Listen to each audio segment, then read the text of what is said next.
विधाता नमो सदे गुरुं सर्वपूज्यं नमामि नमामि नमामि नमामि नमामि। श्री सद्गुरु महाराज की जय। सद्गुरु महाराज की जय। सद्गुरु महाराज की जय। पूज्यपाद गुरुजन पूज्यादि पूज्य बाबागण समागत सत्संग प्रेमी धर्म प्रेमी सज्जनों माताओं तथा बहनों, कुछ कहने के पहले एक निवेदन करता हूँ।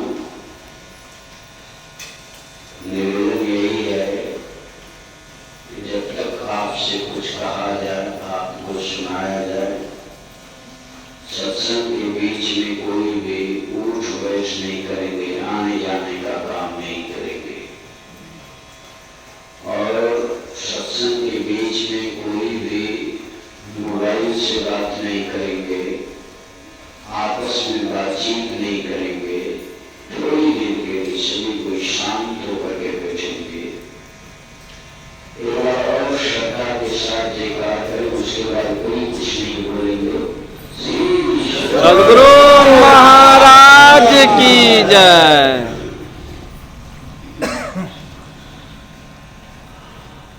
भारत ऋषि मुनियों की धरती सदा से रही है। इस भारत को ऋषि प्रधान देश भी कहा जाता है। समय समय पर संतों का प्रादुर्भाव इस भारत की धरती पर होता चला आ रहा है। और अपने अपने साधना के तथ्य पर आधार पर हम जनमानस को ज्ञानोपदेश देते आ रहे हैं। चाहे भाषाएं कुछ अलग हो, भारत के विभिन्न राज्यों में अलग अलग भाषाओं में संतों ने एक ही ईश्वर को जनाने की कोशिश की। हमारे भारत में अलग अलग राज्यों में अलग अलग कल्चर भी है, रीति रिवाज भी है। उसी रीति रिवाज में रहकर परमात्मा को जनाने की कोशिश की एक संतों ने। जैसे उदाहरण के लिए हम लोग खेती को करके हम लोगों के समाज में विवाह शादी होता है। अब खेती को करना है, खेत है, हल है, हलवा है, बीज है, इसी के माध्यम से ईश्वर को जानना है। तो समझ में साधारण लोगों के समझ में तुरंत आ जाएगी। तो क्या कभी साहब ने कहा हमारे सप्तनाम धन खेती, ये सब साधारण लोगों को समझ में आ जाएगी। किनको बता रहे हैं, संतों का ध्येय क्या है, किनको जनाने की कोशिश कर रहे हैं, ईश्वर को। हमारे सप्तनाम धन खेती, क्या क्या इसमें लगेगा? मन के बैल, सुरत हर बहा, उलट पुलट नर ज्योति, सप्तनाम का बीज बोया। देखिए कहां जा रहे, वर्णन हो रहा है खेत का, लेकिन विषय कहाँ है? परमात्मा की तरफ। अच्छा, ये खेती बाड़ी की बात हो गई। हमारे लोग समाज में शादी विवाह हो रहा है, तो शादी विवाह में ही परमात्मा का ज्ञान छिपा हुआ है। शादी विवाह क्या है? मुख्य रूप से एक दुल्हा होता है, एक दुल्हनी होती है।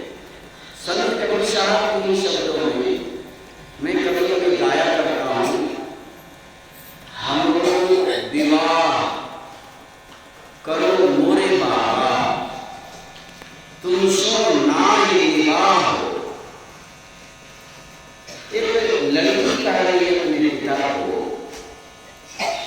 मेरा विवाह कर दो, क्योंकि सब दिन तुमसे नेमने वाला नहीं है। ये सत्य नहीं है।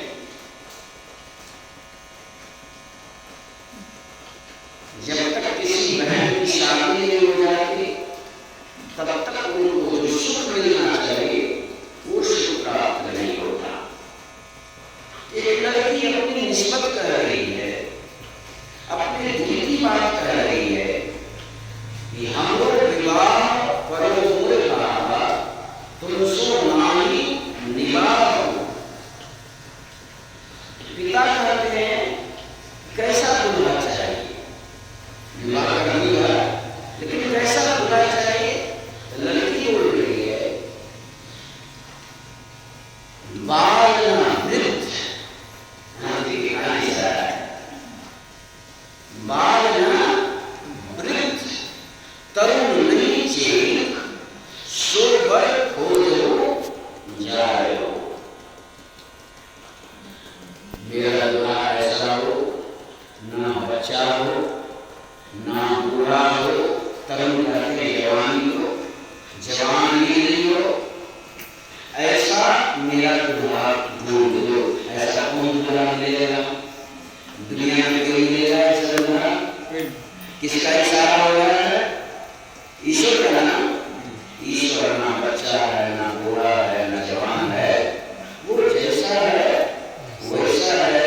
गोस्वामी जी का निर्गुण ना उपमा आन, राम समान राम निगम करे।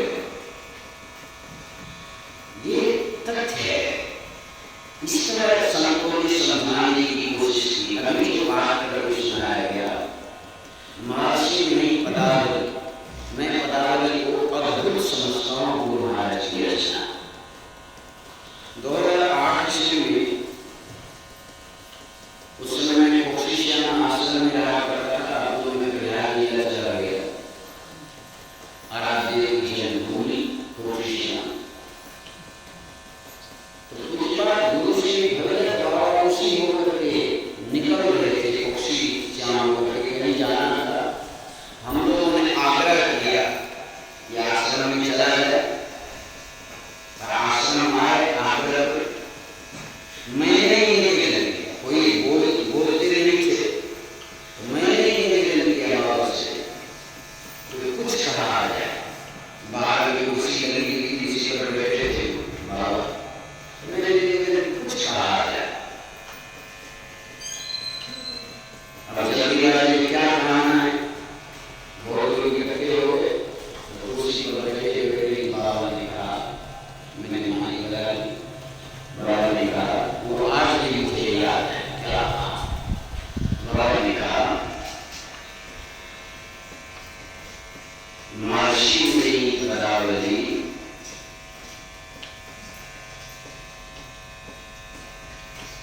सर्वसाधारण के समझने के लिए पदावली का एक पद एक वेद के समान है।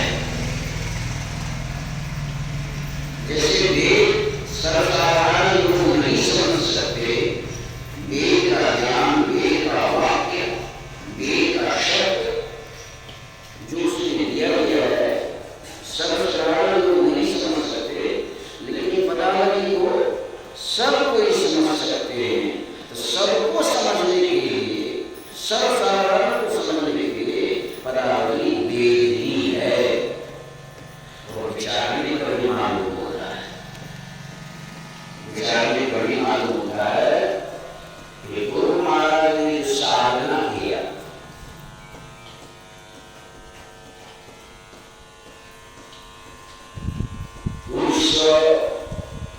ईस्वी के बाद 1904 ईस्वी में जिला स्कूल का प्रत्याग किया गुरु महाराज ने, और 1909 ईस्वी तक दरदर की खाक छानते रहे गुरु महाराज। इस मठ में, इस मंदिर में, इस मठाधीश के पास, उन आचार्यों के पास वेद में जो शब्द की चर्चा आई है, उस शब्द की प्राप्ति किस सुगम उपाय से होगा, ये 1940 ईस्वी से लेकर 1909 ईस्वी तक दरदर की खाक छानते रहे। गुरु महाराज की आस कब पूर्ण हुई जानने की? 1909 ईस्वी में परम संत बाबा देवी साहब का दर्शन राजेंद्र बाबू भागलपुर, यही दशहरा के अवसर पर, जो दशहरा चल रहा है आज प्रतिदिन है सर, इसी दशहरा के अवसर पर प्रत्येक साल परम संत बाबा के साथ मायागंज मोहल्ले में, भागलपुर के मायागंज मोहल्ले में आते थे और 9 दिन तक सत्संग होता था। यही अवसर था धीरज लाल गुप्त, जो ज्योत राम राय अभी वर्तमान में काढ़ा बोला, जहां मेरे आश्रम में, वहां से थोड़ी ही दूर पर जो है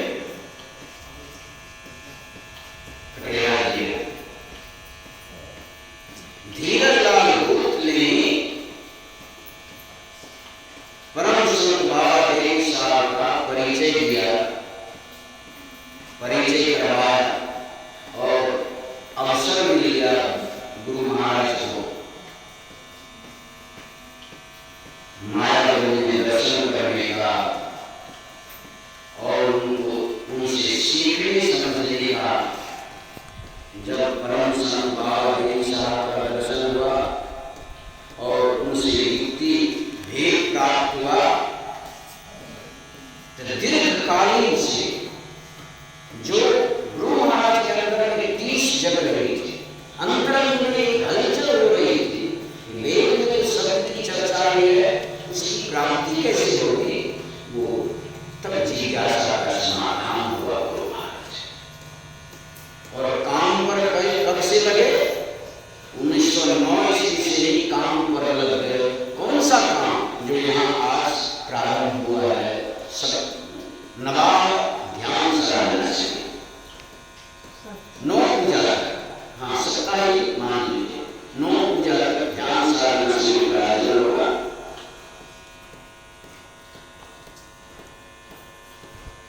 ये कार्य गुरु महाराज में लग गए, गुरु महाराज लग गए इस कार्य में, और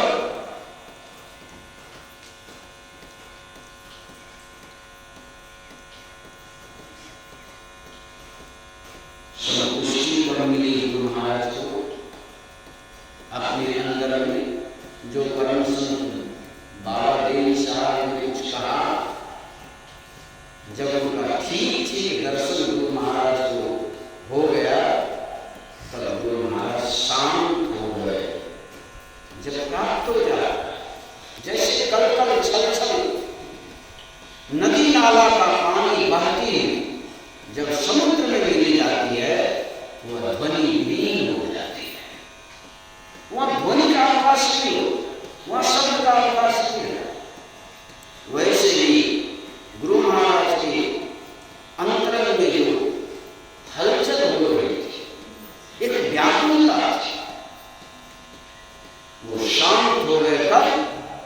1909 ईस्वी से लेकर के 1933 और 34 के बीच में परमात्मा का साक्षात्कार करने में गुरु महाराज सफल हो सके। वही पदावली है।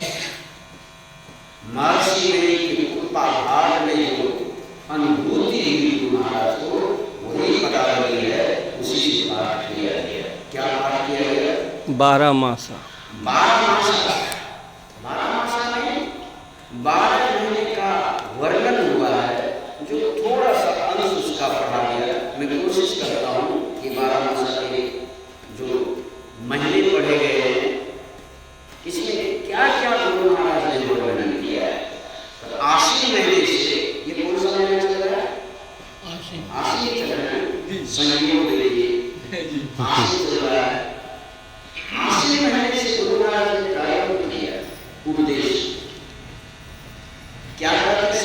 समान रूप से, मूल रूप से गुरु महाराज करते हैं, हम लोगों का भाषा शरीर में हो गया है,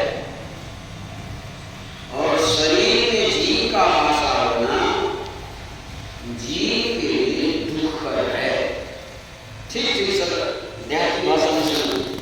शरीर में जीव का भाषा रहना जीव के लिए अत्यंत दुखकर है, क्योंकि शरीर जीव के लिए अच्छा नहीं है। जीव कहाँ की वासी है? परमात्मा के घर की वासी है। जीव जब ते हरि ते जिनकांजो गोसाई तुलसीदास जी ने जीव जब ते